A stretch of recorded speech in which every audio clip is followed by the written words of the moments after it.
ꯑꯩꯈꯣꯏꯒꯤ ꯑꯍꯨꯝꯁꯨꯕ ꯃꯇꯝ ꯑꯁꯤꯗ ꯑꯩꯗꯤ ꯆꯔꯥꯝ ꯆꯇꯠꯅꯅ ꯑꯁꯤꯗ ꯃꯥꯡꯗꯨꯅ ꯂꯩꯔꯤ ꯍꯥꯏꯕ ꯍꯤꯔꯝꯗ ꯏꯁꯣꯔꯒꯤ ꯋꯥꯍꯩ ꯅꯩꯅꯃꯤꯟꯅꯒꯅꯤ. ꯑꯩꯈꯣꯏꯅ ꯉꯔꯥꯡꯒꯤ ꯅꯨꯃꯤꯠꯇ ꯇꯥꯈ꯭ꯔꯕꯒꯨꯝꯅ ꯍꯟꯗꯛꯀꯤ ꯑꯩꯈꯣꯏꯒꯤ ꯔꯤꯚꯥꯏꯕꯦꯜ ꯃꯤꯇꯤꯡ ꯑꯁꯤꯒꯤ ꯍꯤꯔꯝꯗꯤ ꯅꯍꯥꯛ ꯀꯗꯥꯏꯗ ꯂꯩ ꯍꯥꯏꯕ ꯑꯗꯨꯅꯤ. ꯍꯥꯏꯔꯤꯕ ꯏꯁꯣꯔꯅ ꯍꯪꯕꯤꯔꯤꯕ ꯋꯥꯍꯪ ꯑꯁꯤꯒꯤ ꯄꯥꯎꯈꯨꯝ ꯑꯣꯏꯕ ꯌꯥꯕ ꯕꯥꯏꯕꯜꯗ ꯌꯥꯎꯕꯁꯤꯡ ꯑꯩꯈꯣꯏꯅ ꯉꯔꯥꯡꯗꯒꯤ ꯃꯊꯪ ꯅꯩꯅꯔꯛꯂꯤ. ꯑꯍꯥꯟꯕꯒꯤ ꯋꯥꯄꯥꯎ ꯃꯔꯤ ꯑꯁꯤ ꯏꯁꯣꯔꯅ ꯄꯥꯝꯗꯕ ꯄꯥꯎꯈꯨꯝꯁꯤꯡ ꯑꯩꯈꯣꯏꯅ ꯅꯩꯅꯒꯅꯤ. ꯑꯗꯨꯅ ꯍꯣꯔꯦꯟ ꯅꯨꯡꯊꯤꯜꯒꯤ ꯃꯇꯝ ꯐꯥꯎꯕꯗ ꯏꯁꯣꯔꯅ ꯄꯥꯝꯗꯕ ꯑꯩꯈꯣꯏꯅꯁꯨ ꯀꯩꯗꯧꯅꯨꯡꯗ ꯑꯗꯨꯒꯨꯝꯕ ꯄꯥꯎꯈꯨꯝ ꯄꯤꯔꯣꯏꯗꯕ ꯄꯥꯎꯈꯨꯝꯁꯤꯡ ꯅꯩꯅꯃꯤꯟꯅꯒꯅꯤ. ꯑꯗꯨꯒ ꯑꯔꯣꯏꯕꯒꯤ ꯃꯔꯤ ꯑꯗꯨꯗ ꯏꯁꯣꯔꯅ ꯌꯥꯝꯅ ꯄꯥꯝꯕ ꯑꯩꯈꯣꯏꯅꯁꯨ ꯃꯗꯨꯃꯛ ꯄꯥꯎꯈꯨꯝ ꯑꯣꯏꯅ ꯄꯤꯒꯗꯧꯕ ꯍꯤꯔꯝꯁꯤꯡ ꯅꯩꯅꯃꯤꯟꯅꯒꯅꯤ. ꯑꯩꯅ ꯁꯥꯁꯇ꯭ꯔꯗꯒꯤ ꯏꯁꯣꯔꯒꯤ ꯋꯥꯍꯩ ꯇꯥꯊꯣꯛꯆꯒꯅꯤ. ꯃꯗꯨ ꯂꯣꯏꯔꯒ ꯑꯩꯈꯣꯏꯒꯤ ꯄꯥꯁꯇꯣꯔꯦꯠꯀꯤ ꯁꯦꯀ꯭ꯔꯦꯇꯔꯤ ꯖꯨꯅꯤꯌꯔ ꯀꯦ.ꯁꯣꯆꯤ ꯃꯣꯍꯣꯟꯅ ꯄ꯭ꯔꯥꯔꯊꯅꯥ ꯇꯧꯕꯤꯗꯨꯅ ꯑꯩꯈꯣꯏꯒꯤ ꯃꯇꯝꯁꯤ ꯏꯁꯣꯔꯗ ꯀꯠꯊꯣꯛꯄꯤꯒꯅꯤ. ꯑꯗꯨꯒ ꯆꯥꯕ ꯃꯇꯝꯗ ꯅꯥꯏꯇꯣꯝ ꯏꯁꯩ ꯏꯁꯣꯔ ꯊꯥꯒꯠꯇꯨꯅ ꯁꯛꯄꯤꯅꯅꯕ ꯔꯥꯃꯥꯒ꯭ꯔꯥꯝꯒꯤ ꯃꯤꯁꯟꯅꯔꯤ ꯃꯥꯔꯦꯅꯤꯁꯨ ꯑꯩꯈꯣꯏꯅ ꯇꯧꯁꯤꯟꯖꯒꯅꯤ. ꯏꯁꯣꯔꯒꯤ ꯋꯥꯍꯩ ꯇꯥꯃꯤꯟꯅꯁꯤ. ꯂꯨꯛꯅ ꯂꯦꯡꯕ ꯐꯕ ꯋꯥꯄꯥꯎ ꯄꯟꯗꯨꯞ 15 ꯄꯗ 11ꯗꯒꯤ 19 ꯐꯥꯎꯕ ꯈꯔ ꯁꯥꯡꯅ ꯇꯥꯃꯤꯟꯅꯁꯤ. ꯂꯨꯛ ꯄꯟꯗꯨꯞ 15 ꯄꯗ 11ꯗꯒꯤ 19. ꯑꯃꯍꯤꯛꯁꯨꯡ ꯏꯕꯨꯡꯉꯣꯅ ꯍꯥꯏ, ꯀꯅꯥꯒꯨꯝꯕ ꯃꯤ ꯑꯃꯒꯤ ꯃꯆꯥꯅꯤꯄꯥ 2 ꯂꯩꯔꯝꯃꯤ. ꯑꯗꯨꯒ ꯃꯈꯣꯏꯒꯤ ꯑꯇꯣꯝ ꯑꯗꯨꯅ ꯃꯄꯥꯗ ꯍꯥꯏ, ꯕꯕꯥ, ꯅꯍꯥꯛꯀꯤ ꯑꯔꯩꯕ ꯑꯩꯉꯣꯟꯗ ꯊꯨꯡꯒꯗꯕ ꯁꯔꯨꯛ ꯑꯗꯨ ꯑꯩꯉꯣꯟꯗ ꯄꯤꯕꯤꯌꯨ. ꯃꯗꯨꯗ ꯃꯍꯥꯛꯅ ꯃꯔꯜ ꯑꯗꯨ ꯃꯈꯣꯏꯗ ꯌꯦꯟꯅꯕꯤꯔꯦ. ꯑꯃꯁꯨꯡ ꯅꯨꯃꯤꯠ ꯈꯔꯒꯤ ꯃꯇꯨꯡꯗ ꯃꯆꯥꯅꯤꯄꯥ ꯑꯇꯣꯝ ꯑꯗꯨꯅ ꯄꯨꯝꯅꯃꯛ ꯈꯣꯝꯖꯤꯜꯂꯒ ꯑꯊꯥꯞꯄ ꯂꯩꯕꯥꯛ ꯑꯃꯗ ꯆꯠꯊꯣꯛꯂꯛꯂꯦ.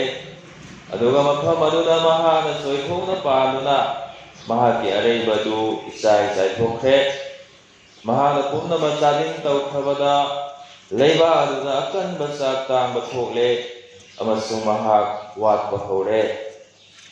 ꯃꯗꯨꯗ ꯃꯍꯥꯛꯅ ꯆꯠꯈꯤꯗꯨꯅ ꯂꯩꯕꯥꯛ ꯑꯗꯨꯒꯤ ꯈꯨꯟꯖꯥꯁꯤꯡꯒꯤ ꯑꯃꯗ ꯃꯁꯥ ꯅꯞꯆꯔꯨꯔꯦ. ꯑꯗꯨꯒ ꯃꯍꯥꯛꯅ ꯃꯥꯕꯨ ꯑꯣꯛ ꯁꯦꯟꯅꯅꯕ ꯃꯍꯥꯛꯀꯤ ꯂꯧꯕꯨꯛꯇ ꯊꯥꯔꯦ. ꯑꯃꯁꯨꯡ ꯃꯍꯥꯛꯅ ꯑꯣꯛꯅ ꯆꯥꯕ ꯑꯣꯛꯆꯥꯛ ꯑꯗꯨꯅ ꯃꯄꯨꯛ ꯊꯜꯍꯟꯅꯤꯡꯂꯝꯃꯤ, ꯑꯗꯨꯕꯨ ꯃꯤ ꯀꯅꯥꯅꯁꯨ ꯃꯉꯣꯟꯗ ꯄꯤꯕꯤꯗ꯭ꯔꯦ. ꯀꯔꯤꯒꯨꯝꯕꯁꯨ ꯃꯥ ꯃꯁꯥ ꯃꯊꯟꯇ ꯍꯟꯊꯖꯔꯕꯗ ꯍꯥꯏꯔꯛꯏ, ꯀꯌꯥ ꯌꯥꯝꯕ ꯑꯩꯒꯤ ꯏꯄꯥꯒꯤ ꯑꯅꯦꯛꯄ ꯅꯥꯏꯁꯤꯡꯅ ꯂꯦꯝꯊꯣꯛ ꯄꯥꯊꯣꯛꯅ ꯆꯥꯕ ꯐꯪꯏ, ꯑꯗꯨꯒ ꯑꯩꯗꯤ ꯆꯔꯥꯝ ꯆꯇꯠꯅꯅ ꯑꯁꯤꯗ ꯃꯥꯡꯗꯨꯅ ꯂꯩꯔꯤ. ꯑꯩꯅ ꯍꯧꯒꯠꯇꯨꯅ ꯏꯄꯥꯒꯤ ꯃꯐꯝꯗ ꯆꯠꯂꯒ ꯃꯉꯣꯟꯗ ꯍꯥꯏꯖꯔꯨꯒꯦ, ꯕꯕꯥ, ꯑꯩꯅ ꯁꯔꯒ ꯎꯆꯦꯛꯅꯗꯨꯅ ꯅꯪꯒꯤ ꯃꯥꯡꯗ ꯄꯥꯞ ꯇꯧꯔꯦ. ꯑꯩꯅ ꯍꯧꯖꯤꯛ ꯅꯍꯥꯛꯀꯤ ꯅꯆꯥꯅꯤꯄꯥ ꯀꯧꯕ ꯃꯇꯤꯛ ꯆꯥꯗ꯭ꯔꯦ. ꯑꯩꯕꯨ ꯅꯍꯥꯛꯀꯤ ꯑꯅꯦꯛꯄ ꯅꯥꯏꯁꯤꯡ ꯑꯃꯒꯨꯝ ꯁꯦꯝꯕꯤꯌꯨ. ꯃꯊꯤꯅ ꯂꯦꯡꯕ ꯐꯕ ꯋꯥꯄꯥꯎ ꯄꯟꯗꯨꯞ 5 ꯄꯗ 3. ꯙꯔꯃ ꯆꯦꯟꯕꯒꯤꯗꯃꯛ ꯑꯔꯥꯝ ꯈꯧꯔꯥꯡꯂꯤꯕꯁꯤꯡ ꯑꯗꯨ ꯌꯥꯏꯐꯕꯅꯤ, ꯃꯔꯝꯗꯤ ꯃꯈꯣꯏꯕꯨ ꯊꯜꯍꯟꯕꯤꯒꯅꯤ. ꯑꯔꯣꯏꯕ ꯑꯣꯏꯅ ꯑꯦꯐꯤꯁꯥꯁꯤꯡꯗ ꯐꯣꯡꯂꯤꯕ ꯂꯥꯏꯔꯤꯛ ꯄꯟꯗꯨꯞ 5 ꯄꯗ 19 - 20. ꯑꯃꯁꯨꯡ ꯖꯨ ꯉꯥꯎꯒꯅꯨ, ꯃꯗꯨꯗ ꯋꯥꯊꯣꯛ ꯇꯥꯟꯊꯣꯛ ꯂꯩ, ꯑꯗꯨꯕꯨ ꯊꯋꯥꯏꯅ ꯈꯜꯂꯨ. ꯑꯃꯒ ꯙꯔꯃ ꯏꯁꯩꯅ, ꯊꯥꯒꯠꯄ ꯏꯁꯩꯅ ꯑꯃꯁꯨꯡ ꯊꯋꯥꯏꯒꯤ ꯑꯣꯏꯕ ꯏꯁꯩꯅ ꯉꯥꯡꯁꯛꯎ. ꯑꯗꯨꯒ ꯄ꯭ꯔꯚꯨꯗ ꯅꯈꯣꯏ ꯊꯋꯥꯏ ꯌꯥꯎꯅ ꯁꯛꯎ. ꯃꯔꯝ ꯄꯨꯝꯅꯃꯛꯀꯤꯗꯃꯛ ꯑꯩꯈꯣꯏꯒꯤ ꯄ꯭ꯔꯚꯨ ꯌꯤꯁꯨ ꯈ꯭ꯔꯤꯁꯇꯒꯤ ꯃꯤꯡꯗ ꯏꯄꯥ ꯏꯁꯣꯔꯒꯤ ꯃꯐꯝꯗ ꯃꯇꯝ ꯂꯩꯕ ꯈꯤꯌꯨꯛꯇ ꯊꯥꯒꯠꯂꯨ. ꯄꯥꯊꯣꯛꯇꯨꯅ ꯇꯥꯃꯤꯟꯅꯈ꯭ꯔꯕ ꯋꯥꯍꯩ ꯇꯥꯈ꯭ꯔꯕ ꯑꯩꯈꯣꯏ ꯃꯌꯥꯝꯒꯤꯗꯃꯛꯇ ꯏꯁꯣꯔꯅ ꯅꯧꯍꯧꯗꯅ ꯕꯣꯔ ꯄꯤꯅꯕꯤꯕ ꯑꯣꯏꯁꯅꯨ. ꯑꯥꯃꯦꯟ. ꯀꯦ.ꯁꯣꯆꯤ ꯃꯣꯍꯣꯟ ꯀꯧꯁꯤꯟꯖꯔꯤ.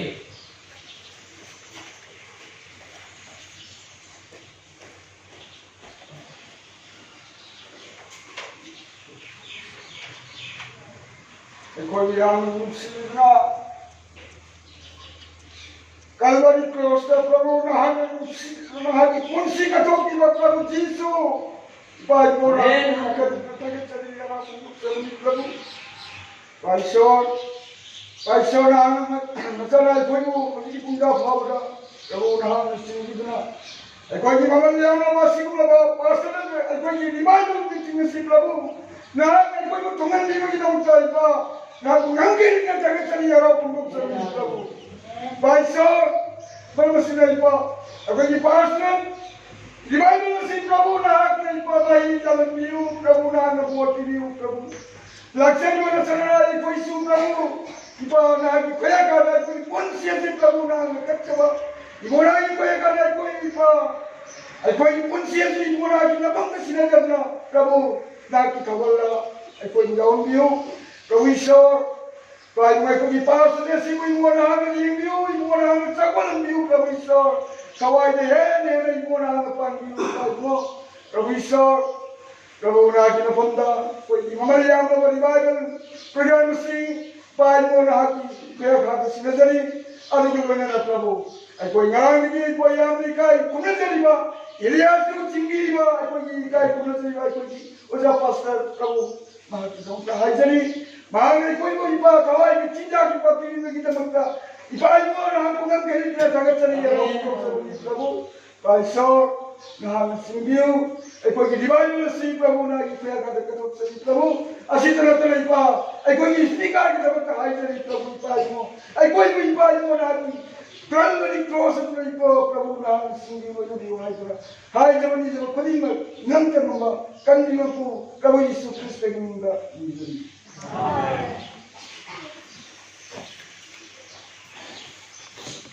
Aidi Sarang Sadatnana Asida Maruna Leiri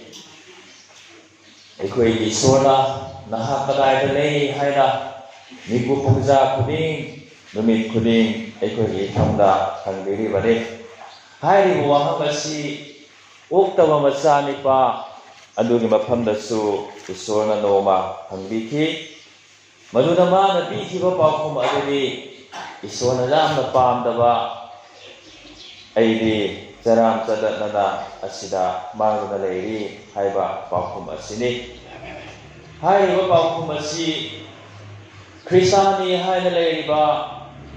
Isur Kitogaloini Haina Leiriba Aidi Isur Hazabamini Haina Leiriba Aidi Tawai Sengwami Panglabamini Haina Leiriba Mi Kayana Su Piriba Paukum Amar Masizang Namaruay Mani Sininausa Aduna ngasingin na binasita ay kuya na muna wakantong minasi wak na mamatsa ni pa na piri wapaw kumasi ay kuya na supiri ka wari ito ay kuya na kami matsa ni pa ani poksa ba ni ato madana no may kang kangaw na babae ni saruk to piro hay na mapala nire mapala su yana tuna Masani pa ni luda magi legi balantum sampati adu jento pire karani matunda masani pa to maduna magi saruk to phaglamani na loy na pura ara pamamada satke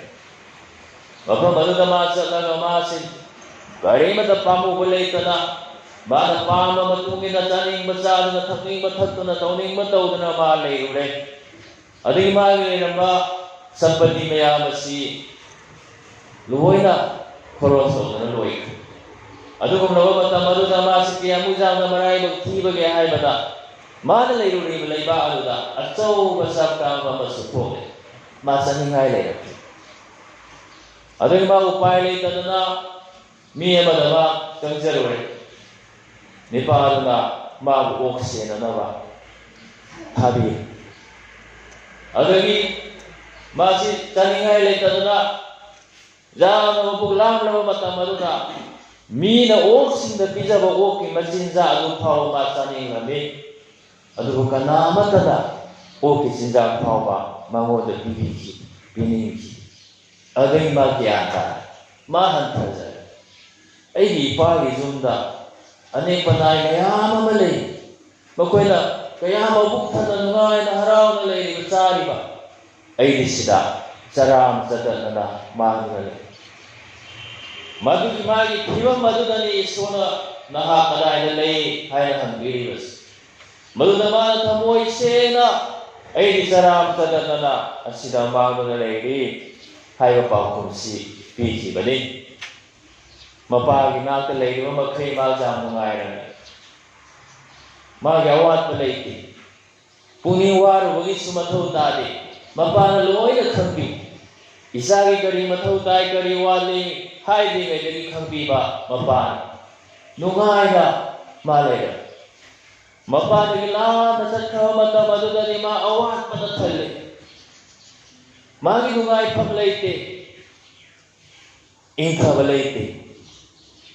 Chaningai phaw balaira kaduna saram sadana. Isini nausa munna wakhan to minas. Ngasi gi nunira sida akhoi ching le kaduna saram hen bami kanam le.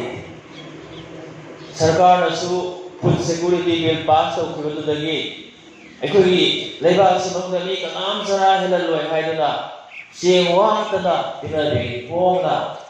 kari matamdadi matamgi matungina lemna sipinadi ba adang hujiksi adu maina dumthong pudi da ching pi matam asida di ching si marang kai na leidana ching mayama pongna hona jwa mafam sudau da banati isori bordagi akhoi kanasu tara hen bajauti he su helo akhoi India si developing country ni develop nate saukhat lakiba leiba saukhat la leiba nate adu ngai 1960s da akhoi pokringai da India da sakang mo thokibadu mi myam si hojik phaw economic sing na haibasi ching le da badagi si banati sarkar na hai da badagi distribute to ba hai da badagi ching mayam buda ba le na ni sara hai da si ba akhoi di India si ching wat ni ja me hai ra akhoi su kamugon sa sore da le ri ba isona ko thopi khaba imong manung sing asi akhoi kana su sara hai da si ga da bam da jaw akhoi hakjang pha da le ri Puthana jawa phagi adu bi sini nausa akhoi ki thawai go iba punsi asi amutang jengsi akhoi ki thawai go iba punsi asi thanna leiribra thawai na taram tadak araba mi ai na wairibra ai simun na wakhat tawinasi ngasi ki lumina sida khonjel di thokta chin sulenda ai ki punsi marela sina aigi lansana aigi wangana aigi saram sadana asida magana leiri aigi thawai saram sadana re aigi thawai aram thuramana thalle haina lauriba mi akhoi gi irak ta jawribra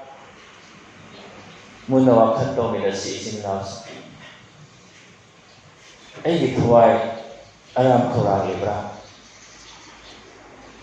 no mata su Bible pani wo pokitra mi aina oiba taragadi ai thawai da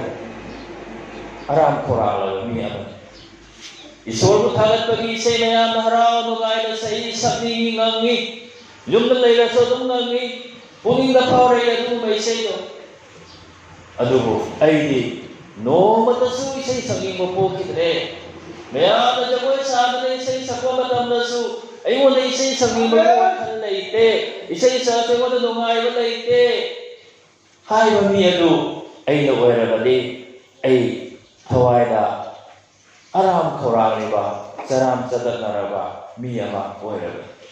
prathana ka tawni kidre prathana to ba do ngai ba pukte hai ngai wahi am ho thorakte hai ba mi adu nang na oira ba di naha thawai da saram sadat naraba mini jenau sa kana no thawai da saram sadat nariba mi singa Prabhu Yesu Krista bu punaduna Yesu Krista bu masak khanduna taibang pandagi oiba pumna ba thadok le hairaga Krista bu lausin jaduna Kristano ikaba isori macha manai oi ikaba adumo no mai kham khamodana Magi dalam kalbari ki cross awa khang na sini khaba Taibang pangagi kanbiyo mapuputungoy naramdaga tsatkhaba mahagado okta masani pani mahak soidana saram sadat nagani aidi saram sadat na asida magna leiri haina manu soidana haina Isor ki thawal nungai na tawramba Krishna ki nama ipuna ma thanokna laglabani aidi punsi Krishna daga thokchare punsi na leiri ma khaimagi thawal tawgani awabadasu nungaibadasu Prabhu Jisu ki thawgan tawgani haina thawgan tawriba mina thawgan thadokna chakhrabadi mahadu oktaba machani paga pangkhatni mahak mapa Ishwar dagilana chakhraba maning tamna leizarurage haina chakhraba adubu nomadi aidi saram sadanana asida magduna leiri haina haiba Okta mabasani pa aduga pangkhatni aduga isinausa ekhoi loina Kristan oina leiri imung manung kaya amadi Kristan tokre Hindu onre amu hanre Hindu da makoi imung di Kristan oina dum leiri church sosalai isoli thoban dawo sujawi jengkhai supi Active oy hanai ko na haiba adugo makoi ki thamoy adudi isoda ki jama lak thwa mi si leiba ja leiri bani si naus ai ko ni makoi mu se thaja ba che le hai na khanba jamna thai hai na uba makoi ki thamoy ni koi na uba ngamde adugo thamoy bu ubi thamoy haiba garang midang se ko na ta khaba gomda ai ko ki thamoy ubi ba isora dunadi ꯑꯩꯉꯣꯟꯗꯒꯤ ꯑꯣꯟꯊꯣꯛꯅ ꯂꯥꯞꯅ ꯂꯩꯈ꯭ꯔꯦꯗ ꯍꯥꯏꯅ ꯍꯥꯏꯕꯤꯔꯤꯕ ꯃꯤꯁꯤ ꯑꯩꯈꯣꯏꯒꯤ ꯏꯔꯛꯇ ꯂꯩꯕꯖꯥꯠꯅꯤ ꯏꯆꯤꯟ ꯏꯅꯥꯎꯁꯥ ꯍꯧꯖꯤꯛꯁꯨ ꯑꯩꯈꯣꯏꯅ ꯃꯨꯟꯅ ꯋꯥꯈꯜ ꯇꯧꯃꯤꯟꯅꯁꯤ ꯑꯩꯈꯣꯏꯒꯤ ꯏꯁꯣꯔꯁꯦ ꯑꯩꯈꯣꯏꯒꯤ ꯅꯥꯛꯇ ꯂꯩ ꯑꯗꯨꯕꯨ ꯑꯩꯅ ꯃꯉꯣꯟꯗꯒꯤ ꯀꯌꯥꯝ ꯂꯥꯞꯅ ꯂꯩ ꯍꯥꯏꯕꯁꯤ ꯃꯨꯟꯅ ꯋꯥꯈꯜ ꯇꯧꯃꯤꯟꯅꯁꯤ ꯍꯧꯖꯤꯛꯀꯤ ꯃꯇꯝ ꯑꯁꯤꯃꯛꯇꯁꯨ Magi asing manina samna aikoina mabu thagatpagi khurumjabagi thauram pagungai matam asidasu aigi pungni wakhal aigi thamoi si kadaida lei oktawa machani pagumna mapau tungoi naramlaga athapa mapamda leibagumna leiribra munna wakhal tawminarasi saram sadatnaba haibasi jamna awab thaba mayam saram sadatnaba thunnakraba khangdi Talai ho ka hai ai jadi ka thina aduna saram sadana sa wa ni ko hai sai ne si ka khan e nga we da school ka ri da chak chak se he ka matam de ko ri tara wa la sa de halaga om chak chak aduna imana di ngantana Cara thurang to thumi nu lai pa ra ko lai lu jara le sa ko la chak chak the ka ra sa adu mai to si thana jam ja chak chaning da bai sa ti ta sing da ka yang ka wan mai ta adu mai na ke ya ka bo ra su ani ra te cha thi no wa amung ti ka mai to ge ko school si da su ki thara le na ta ngai ne hai matam last period da ko matam ai ji khang ho da khang son son thari Isa kai thak ni phamma su ngamatre le padila na phambo ngamatre adai ko chu lei ne aduga mi se pumam mang adai su ki thare tang si jai ne bakho ne ta ai mi ka se pumam mang kai ku ne adai mai an na ke do lo ken sa si su ki thare bo la ai ku amom su pa ma na da koi se ta phamma sing khat ma doi hawat ning ti Pamna hit na lai nungai da hai nei ke pangka namat ta jaw de wakhan khatha basna makoi jing chali aina aibo nga ta pathan duai da kan na hai sirandor ade no mo da kamai to ge bo adu su sarawan ba ka de aikoi imana ba mari maga silsar da saike na chalu si jam nungai nei koi hai saike na mo ba to ra ai ta na isat Moi ni min dei sa sa lai ai sa sa ba ka sa de si ser ba zo ra mai am koi ra sa ke koi thâu ta mi ma su thang gai ra ko pa ka sa ra ka do ba ja al da gi halasi hai na ken han no si da bus kandi dorapasiga ai saken thongno adagi ai ngamre he noi chakra sabai kum me ai kum tharaga bus kandi gi muslim hotel me ya do chang ni ga ata pon amat leita moi ge leina wa akang batan non ta biskut hai do leira adu jam leiti ani de hen sang rom de du cha we ni sing ni ba sing glass sen bari manga su dala ko le chawal le ma bu adu ho ai khura ko si ko ko ta adagi thana kui na patha na na kangal si kan la ka na amu jum ta thora sa yam wa handak jam ko ni so ko pa ma ya tara ba sai bare te na sahi ani makhai ta suba yamna masan mato phajana yamna nungsi bani pa sa nga ga ma adagi mizo singi chana ni matung na moi kayo de kai wai ne ko mana de tare ni thi de tare ni sura to tham ra de thi ba to poloi bi thona pa ko ba aduda anga si moi kan na thi re masini no tare ni sura pung ani da thi ba lo san de ya hai na da sa pung ani taran da ni pa na mang kilo phang de ki kilometer ma bu la pa ja no san thi ba an bhau sat ba nuai ta ba angam ara jana lei ma pham da lok ta ising khar tu mo pham de ising da ta le na ha madri pau te ta ra pu ni sin si na thamoi ni da kap ho da kap ni kai ni ai gi sa na ti anga no mo da su ur ba su le ke tu ko anga no ma sa tu ra so me na pu ni so doctor na post mortem to result media na ya na hai dok ni pihak toko pun na moy na pi ama kang moy na hai dok ko si angang si mabuk ta kai na ron ti sa da thakka na ma sa wa le angang na si ki badu min ha to ko so ra ma jai na traga to pamparan so ra ma jai adu bu mabuk ta kai na ron ti saram sadat na si bu ra ma jai hai sa ya ma gi tha sa ang guna jungle guna warak ta singlat ta ing habis ni ga sa ing ba maduda ahing ma kamai le nan doi ba chakla ma kari saram doi ba madu khallu ba ko ni gam se mapa sa ni na ji ba ni mapa na ga isa na ta tho ko ko ai thara ba ga la da le nan da ma ni Saram sadan na bahai bas awar bagi bas. Haksang saram sadan na matam ba. Ekoi kaya ni mati ba. Matam sana samudra di siwa pauda. Madu basa mana nei sini na usa. Ekoi ni thawai na saram sadan na matam asina. Ai sana di kham na bazai. Adu bu isor ni mieng na di. Jam na thibang thirawa mi na. Nana thawai na saram sadan na bataraga nangi thawai siba phawa jai nangi hakana sana upana le ma jai adu nanga thawai na saram sadan na bataraga nangi thawai siba ja asiba thawai oi baja ba laina lai sabche na thawai oi baja ba aso na thawai oi baja ba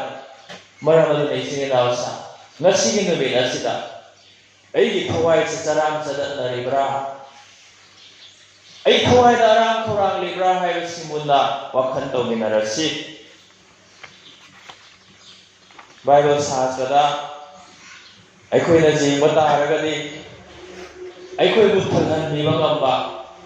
ai khoi gi thawai thalhan ni bangamba pot sing lei madudi karino hai bada ai khoi da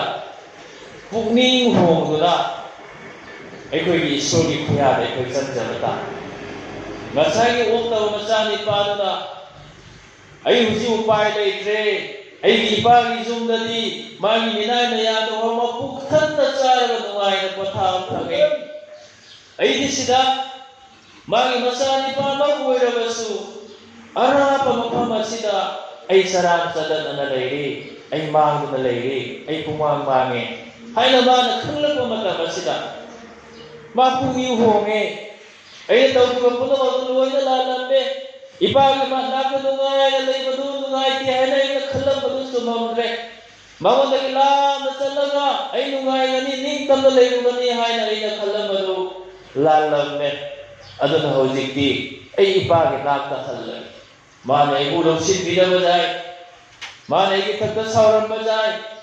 mana iki thakta pelam da bajai adubu nangi ani pa naya magum na ibu thambiyo haina ipagi mafam dai changjaro haina ma mo halakhiwa sogdadi mapana masabu kayagi mating nungsidaba numit kuding mana chakhiba numitagi masani pana chakhiba maigai jenu na ichani padubu kaidawai halakaba haiduna masani pabu ngaiduna leibani aduna masani paduna nana chakhaga harau chakhaga mafi maroni se segai masamana ipafa jamna wana jamna sona masani pana awa mai thumlang sinuna halakon lam na uba matanda mapana se thokuna masani pabu konsin biduna tara na opi masani pana khalam adugi wana tena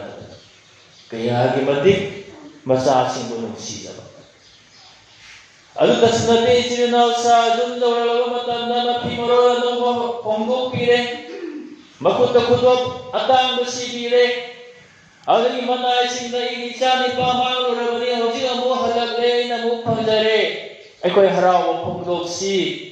haw thomo pe changlen samita si isei no mai sabu harau phongdok si haiduna makoi harau phongdok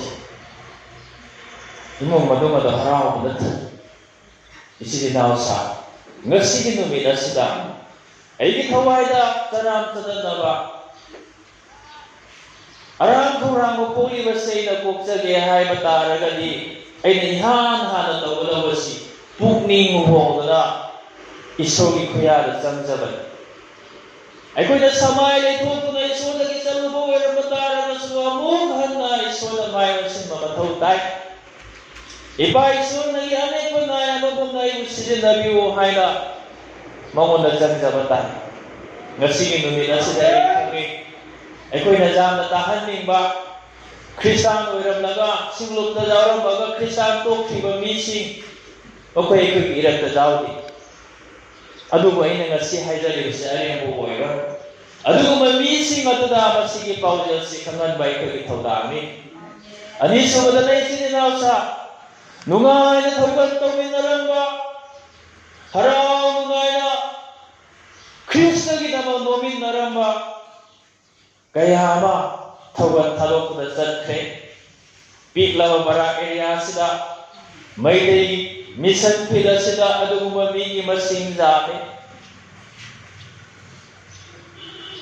makhoyu thawai da saram sadanari ai thawon dor ko sei ko thama suri so gi bon ai gi pagan da gi nat so gi nung sibi ba ma gi thoda da gi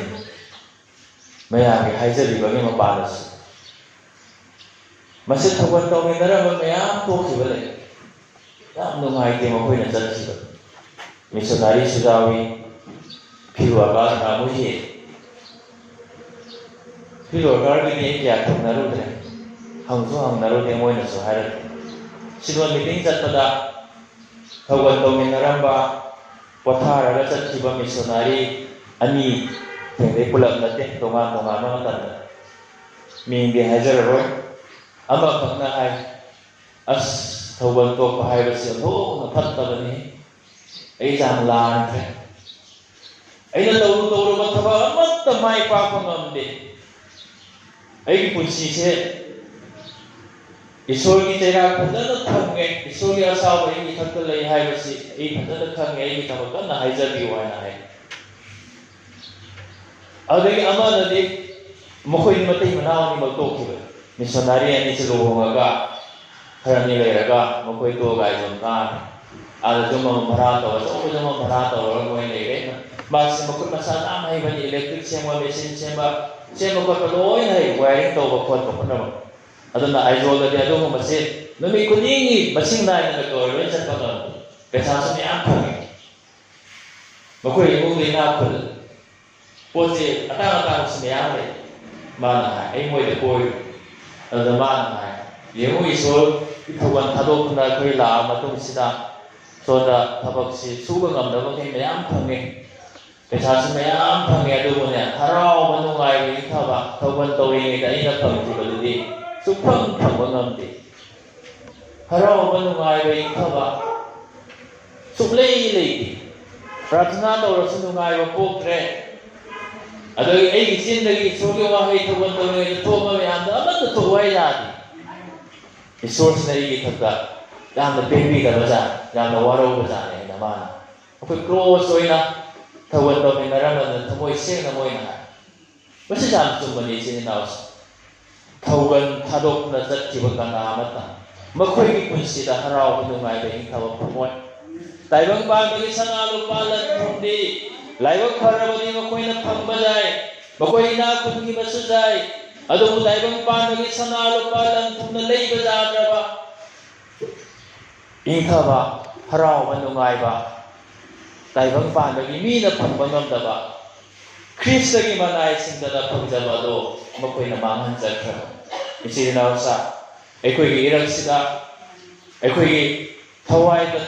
Jaram sadat nabakana bu mazau rebra isol kurma thorong da jauna isol da gilam na lei khaba akoi gi punging na isol da gilam na lei khaba isol gi aning ba khangwa ngamraba isol gi khonje da phamraba adu ba mi jau rebra mi na di ba koi gi mungsa active oi active family ne na haina ba adubu imung manung oina sumi amamam oina su isodagi lamna lamna leikraba makoigi pungning na isodagi lamkraba adubu mami zauragadi hojigasi ipa isogi khuyada aikoina hanjaba matam akoi pungning hongba matamni woktawa masani pana woksa phawa chawa phungraba matam adudasu mana pungning hongdana mapagi mafamda hanjabagi maramda mapagi harau nungai ikhaba du saru mana thamjakibani ichi nausa ekoi samai leiduna isoda mohna jangjasi ekoi isoda gi dana la luba oiram basai isoda gi la pa mi singa tawba sikai mataw man basi jamna jabani adu tatna bi oina dum tawhi basi jabani domai hinda sunday school kaba nungthin bi sol kurama thora da jawa sengkhai hapa isei dum sakpa adudagi tai supiba program su satpa tanabi oina dum es ritual hane english lo na haido masida oi thokpa da adu thamoi dagi isor ba ninja di lai ta ba pungning dagi isor ba thagat cha su lai ta ba thamoi no thokpa ga loina na ano ba thawai ga loina na isor ni thawan tawani ngamdaba tawri ba maya maduda harawa nungai ba ikhaba pienba singamdaba adu ba krisan punsi ado ai di saram sadatana asida bangna leiri haina isor ba kumpiri ba mi gi punsi ni adu nei sinina sa ai koina thawai gi aram khurang ko nabagi khwai ni maru ai ba pambai ni ekoi puni ho na amu na isor gi kuya khada sanjasi ipa na gi kuya da ik sanjare nagi ani ma matung ni na ibu sidin na biu nagi ani ma matung ni na igo da tau biu haina kathok jawasi khwai da gi maru ai bani mati bandu manga pada tarukta sermon on the mount haibaduda biti saidana kaya mitero da kaya hai jaifaba sing haibaduda jawba amakakni dharma chenba gidama aram khurang liba sing adu jaifaba dharma chenba gidama aram khurang liba sing adu jaifaba masi jam maru oi bawa phama mani sin naus taibang pas leiro mi sing dadi mi khananing bagi aram khurang ko poi kana gumanadi mi haning bagi aram khurang ko supoi ade kana gumanadi mi wona lo nam tawni bagi nam thak tawni bagi aram khurang ko makoi da lei ꯃꯈꯣꯏꯅ ꯅꯝꯊꯥꯛ ꯇꯧꯔꯨꯗ꯭ꯔꯤꯈꯩ ꯄꯦꯟꯕ ꯌꯥꯗꯕ ꯇꯨꯝꯕ ꯌꯥꯗꯕ ꯃꯤ ꯈꯟꯅꯔꯨꯗ꯭ꯔꯤꯈꯩ ꯄꯦꯟꯕ ꯁꯨꯛꯂꯩ ꯂꯩꯇꯕ ꯃꯤꯁꯤ ꯈ꯭ꯔꯤꯁꯇꯥꯟꯁꯤꯡꯒꯤ ꯃꯔꯛꯇꯁꯨ ꯂꯩꯔꯤꯕꯅꯤ ꯏꯆꯤꯟ ꯏꯅꯥꯎꯁꯤꯡ ꯑꯗꯨꯗꯒꯤ ꯃꯥꯏ ꯄꯩꯁꯥꯁꯦ ꯀꯃꯥꯏꯅ ꯇꯧꯅ ꯂꯧꯊꯣꯛꯁꯤꯒꯦ ꯍꯥꯠꯇꯣꯛꯁꯤꯒꯦ ꯍꯥꯏꯅ ꯈꯟꯕ ꯃꯗꯨꯗ ꯑꯔꯥꯝ ꯈꯧꯔꯥꯡꯕ ꯃꯤꯁꯨ ꯂꯩꯔꯤꯕꯅꯤ ꯑꯆꯧꯕ ꯌꯨꯝ ꯁꯥꯅꯤꯡꯕꯒꯤ ꯑꯔꯥꯝ ꯈꯧꯔꯥꯡꯕ ꯕꯦꯡ ꯕꯦꯂꯦꯟꯁ ꯌꯥꯝꯅ ꯂꯩꯍꯟꯅꯤꯡꯕꯒꯤ ꯑꯔꯥꯝ ꯈꯧꯔꯥꯡꯕ ꯄꯣꯛꯄ ꯃꯤꯒꯤ ꯃꯁꯤꯡꯗꯤ ꯌꯥꯝꯃꯤ ꯏꯆꯤꯟ ꯏꯅꯥꯎꯁꯤꯡ ꯑꯗꯨꯝ ꯍꯥꯏꯅ ꯕꯥꯏꯛ ꯑꯇꯥꯡꯕꯒꯤ ꯑꯔꯥꯝ ꯈꯧꯔꯥꯡꯕ ꯐꯤꯔꯣꯜ ꯑꯇꯥꯡꯕꯒꯤ ꯑꯔꯥꯝ ꯈꯧꯔꯥꯡꯕ ꯁꯛ ꯐꯖꯅꯤꯡꯕꯒꯤ ꯑꯔꯥꯝ ꯈꯧꯔꯥꯡꯕꯗꯤ ꯑꯩꯈꯣই ꯑꯌꯥꯝꯕꯅ ꯄꯣꯛꯂꯤꯕꯅꯤ ꯏꯆꯤꯟ ꯏꯅꯥꯎꯁꯤꯡ ꯙꯔꯃ ꯆꯦꯟꯕꯒꯤ ꯑꯔꯥꯝ ꯈꯧꯔꯥꯡꯕꯗꯤ ꯑꯩꯈꯣꯏꯅ ꯄꯣꯛꯂꯤꯕ꯭ꯔꯥ ꯃꯨꯟꯅ ꯋꯥꯈꯜ ꯇꯧꯃꯤꯟꯅꯁꯤ ꯙꯔꯃ ꯆꯦꯟꯕ ꯍꯥꯏꯕꯁꯤ ꯀꯩꯅꯣ ꯃꯁꯤ ꯃꯩꯇꯩꯂꯣꯟꯒꯤ ꯋꯥꯍꯩꯁꯤ ꯙꯔꯃ ꯍꯥꯏꯕ ꯁꯪꯁꯀ꯭ꯔꯤꯠꯀꯤ ꯋꯥꯍꯩ ꯑꯃꯒ ꯆꯦꯟꯕ ꯍꯥꯏꯕꯒ ꯄꯨꯟꯁꯤꯜꯂꯒ ꯁꯦꯝꯕꯅꯤ ꯍꯧꯖꯤꯛꯇꯤ ꯑꯗꯨꯝ ꯁꯤꯖꯤꯟꯅꯕ ꯄꯣꯄꯨꯂꯔ ꯑꯣꯏ ꯑꯁꯦꯡꯕ ꯃꯩꯇꯩꯂꯣꯟꯗꯤ ꯅꯠꯇꯦ ꯑꯩꯈꯣꯏ ꯑꯣꯖꯥꯁꯤꯡ ꯑꯗꯨꯅ ꯕꯥꯏꯕꯜ ꯍꯟꯗꯣꯛꯄ ꯃꯇꯝꯗ ꯃꯩꯇꯩꯂꯣꯟꯗ ꯃꯁꯤꯒ ꯆꯥꯟꯅꯕ ꯋꯥꯍꯩꯁꯦ ꯊꯤꯕ ꯈꯪꯗꯕꯗꯒꯤ ꯙꯔꯃ ꯆꯦꯟꯕ ꯍꯥꯏꯅ ꯍꯥꯞꯆꯤꯜꯂꯛ ꯑꯗꯨꯝ ꯆꯨꯝꯃꯦ ꯍꯥꯏꯅ ꯂꯧꯔꯁꯤ ꯃꯩꯇꯩꯂꯣꯟꯗ ꯍꯥꯏꯇꯥꯔꯗꯤ ꯋꯥꯍꯩ ꯑꯃꯗ ꯐꯣꯡꯗꯣꯛꯄ ꯌꯥꯗꯦ ꯑꯆꯨꯝꯕ ꯑꯐꯕ ꯑꯆꯨꯝꯕ ꯇꯧꯔꯤꯕ ꯑꯆꯨꯝꯕ ꯆꯠꯂꯤꯕ ꯑꯐꯕ ꯈꯜꯂꯤꯕ ꯑꯐꯕ ꯇꯧꯔꯤꯕ ꯃꯗꯨ ꯙꯔꯃ ꯆꯦꯟꯕꯅꯤ ꯏꯪꯒ꯭ꯔꯥꯖꯤꯗ ꯔꯥꯏꯆꯁꯅꯦꯁ ꯍꯥꯏꯕ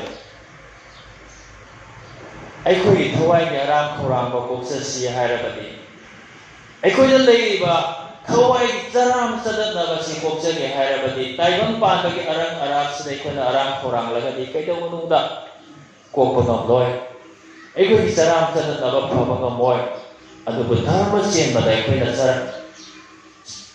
ꯈꯧꯔꯥꯡꯖꯕ ꯇꯥꯔꯒꯗꯤ ꯑꯔꯥꯝ ꯈꯧꯔꯥꯡꯕ ꯇꯥꯔꯒꯗꯤ ꯑꯩꯈꯣꯏꯒꯤ ꯆꯔꯥꯝ ꯆꯗꯠꯅꯕ ꯁꯣꯏꯗꯅ ꯀꯣꯛꯀꯅꯤ ꯑꯐꯕ ꯇꯧꯅꯤꯡꯕꯒꯤ ꯋꯥꯈꯜ ꯑꯩꯈꯣꯏꯗ ꯂꯩꯕ ꯇꯥꯔꯦ ꯈ꯭ꯔꯤꯁꯇꯥꯟ ꯑꯃꯃꯝ ꯑꯣꯏꯅ ꯑꯆꯨꯝꯕ ꯇꯧꯅꯤꯡꯕꯒꯤ ꯑꯆꯨꯝꯕ ꯆꯠꯅꯤꯡꯕꯒꯤ ꯋꯥꯈꯜ ꯑꯩꯈꯣꯏꯗ ꯂꯩꯕ ꯇꯥꯔꯦ ꯀꯔꯤꯒꯨꯝꯕ ꯊꯦꯡꯅꯕ ꯃꯇꯝꯗ ꯑꯆꯨꯝꯕꯗꯣ ꯑꯗꯨꯅꯤ ꯃꯗꯨ ꯑꯣꯏꯅ ꯇꯧꯒꯗꯕꯅꯤ ꯍꯥꯏꯅ ꯑꯩꯈꯣꯏꯅ ꯈꯟꯕ ꯇꯥꯔꯦ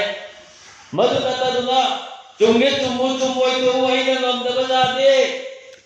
ꯃꯤꯌꯥꯝꯒꯤ ꯃꯃꯥꯡꯗ ꯑꯩ ꯑꯆꯨꯝꯕ ꯑꯣꯏꯗꯕ ꯌꯥꯗꯦ ꯇꯥꯏꯕꯪ ꯄꯥꯟꯅꯤ ꯃꯁꯤ ꯌꯥꯝ ꯂꯩꯕ ꯍꯧꯖꯤꯛꯀꯤ ꯃꯇꯝꯗꯗꯤ ꯑꯆꯨꯝꯕ ꯂꯩꯇ꯭ꯔꯕ ꯇꯥꯏꯕꯪ ꯄꯥꯟ ꯀꯗꯥꯏꯗꯁꯨ ꯂꯩꯇꯦ ꯑꯗꯨꯕꯨ ꯏꯁꯣꯔꯒꯤ ꯂꯩꯕꯥꯛꯇꯗꯤ ꯏꯁꯣꯔꯒꯤ ꯏꯃꯨꯡ ꯃꯅꯨꯡꯗꯗꯤ ꯏꯁꯣꯔꯒꯤ ꯁꯤꯡꯂꯨꯞꯇꯗꯤ ꯑꯆꯨꯝꯕꯁꯤ ꯂꯩꯍꯟꯁꯤ ꯏꯆꯤꯟ ꯏꯅꯥꯎꯁꯥ ꯙꯔꯃ ꯆꯦꯟꯕꯒꯤꯗꯃꯛ ꯅꯍꯥꯛꯅ ꯑꯔꯥꯝ ꯈꯧꯔꯥꯡꯂꯤꯕ꯭ꯔꯥ ꯑꯩꯅ ꯉꯁꯥꯏ ꯍꯥꯏꯖꯕꯗꯣ ꯌꯨꯝ ꯑꯆꯧꯕ ꯁꯥꯅꯨ ꯍꯥꯏꯕ ꯅꯠꯇꯦ ꯁꯦꯟ ꯇꯥꯟꯒꯅꯨ ꯍꯥꯏꯕ ꯅꯠꯇꯦ ꯁꯛ ꯐꯖꯅꯕ ꯃꯦꯀꯞ ꯇꯧꯒꯅꯨ ꯍꯥꯏꯕ ꯅꯠꯇꯦ ꯑꯐꯕ ꯐꯤ ꯁꯦꯠꯀꯅꯨ ꯍꯥꯏꯕ ꯅꯠꯇꯦ ꯑꯗꯨꯕꯨ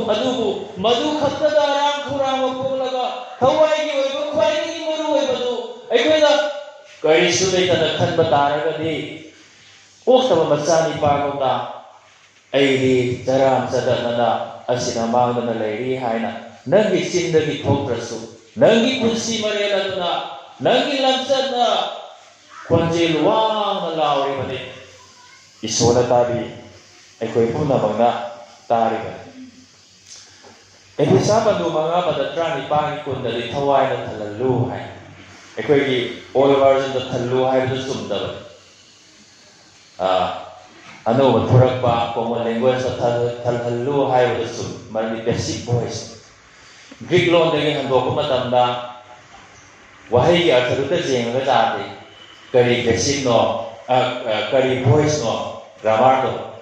ꯀꯔꯤ ꯚꯣꯏꯁꯅꯣ ꯍꯥꯏꯕꯗꯨ ꯌꯦꯡꯕ ꯃꯊꯧ ꯇꯥꯏ ꯕꯦꯁꯤꯛ ꯚꯣꯏꯁ ꯑꯣꯏꯕꯅꯤꯅ ꯊꯜꯍꯜꯂꯨ ꯍꯥꯏꯒꯗꯧ ꯏꯪꯒ꯭ꯔꯥꯖꯤꯗꯁꯨ be filled with the spirit haibani filled with the spirit haide be filled haina basic kalei aduna masi matang se khoi all version se lan thawaina thallu haida nate thawaina thalhallu haida do maduna thahan bani kai no haida ai ne da thangye haida ja boti isa ne da thalhan doi nate isa da thanja doi nate thalhan bi bam lai thawaina ko thalhan bi doi ꯊꯜꯍꯟꯕ ꯌꯥꯅꯕ ꯑꯩꯅ ꯂꯩꯕ ꯃꯊꯧ ꯇꯥꯏ ꯊꯋꯥꯏꯒꯤ ꯑꯔꯥꯝ ꯈꯧꯔꯥꯡꯕ ꯀꯣꯛꯆꯅꯕꯒꯤꯗꯃꯛꯇ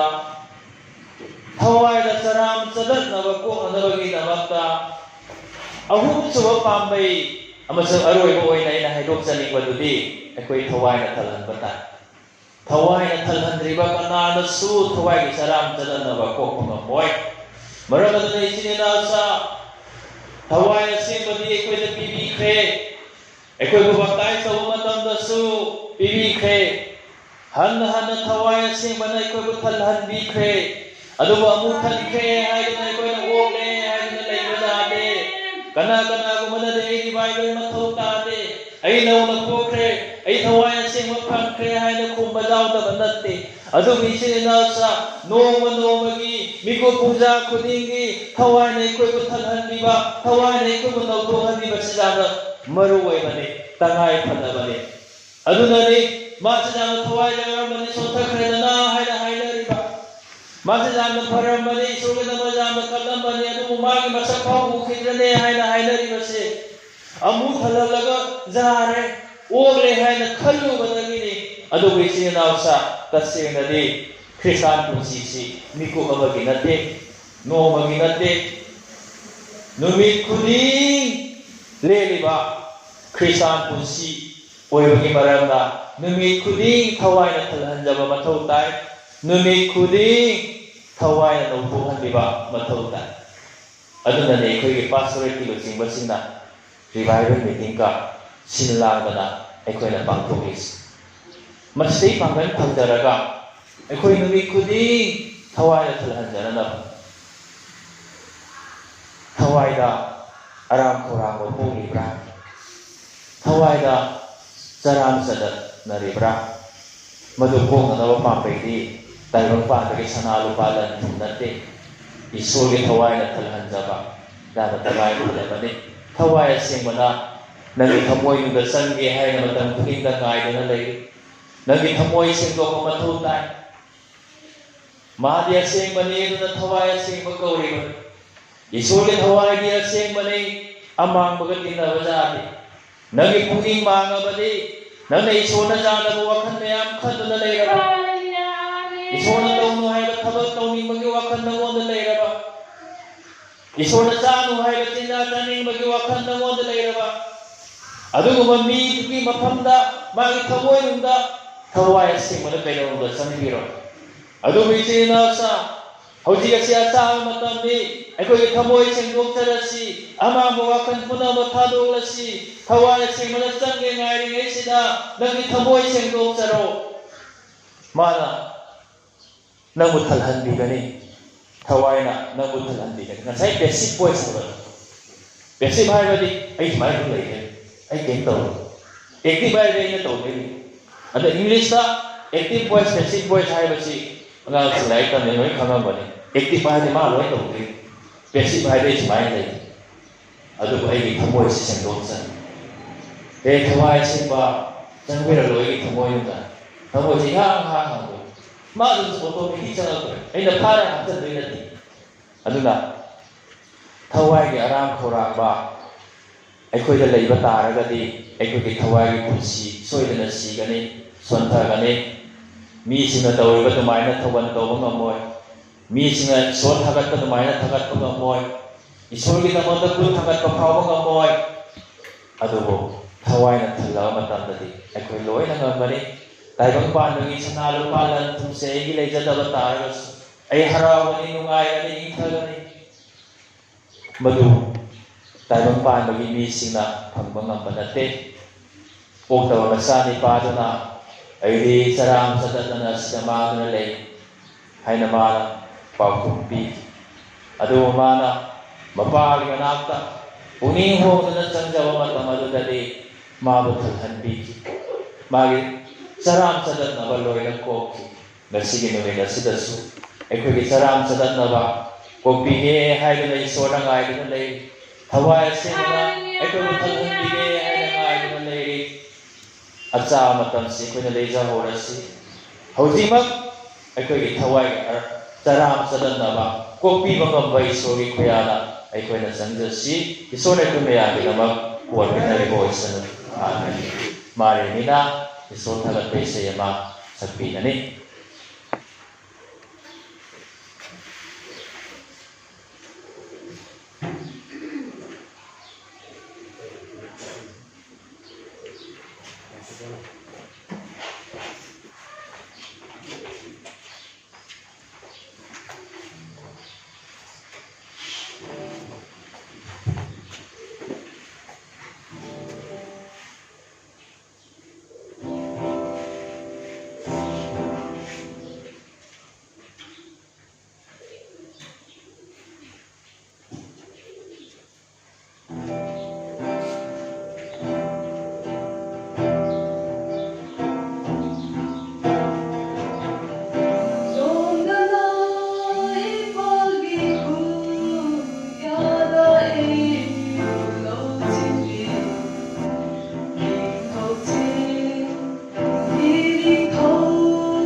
Thagachari revival meeting oirasu special number sing mathang taminanaba thorang tawgani ngasi nungthinda unity dagi taminagani aduga numidang matamda hoji Pastor Krisana Haruna mayam puna sangminaba isei thorang tawgisanu mukhui isei sakpada kang mateng oinanaba nungthinda sandokataw hiramsi ai ninga phari haina kitarna kumkiba aduni numidangdana isona paba paukhumsing akhona taba hogani han oina aidi prabhugi kokta thaw hairi mariamna yisui kokta thaw haibiraga masana makhongda thaw haibiraga masana ditokpikiba duli matang duni sei padana thorang tawbidanaba ningsingjari sei ama khanjage sai hobda sakraba number 153 asingba singi thawai bu singbi ibungona singbi o aibo pambona hingnaba lambida laklo he thawai singba chairmana tamsiamu sinu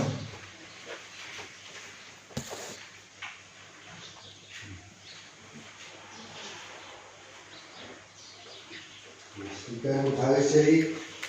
ai charam chatatana yamda lewe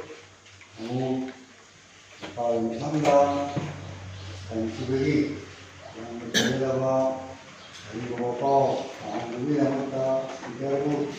semua ni bodu bosen jadi speaker kalau begini saya jangan si sama juga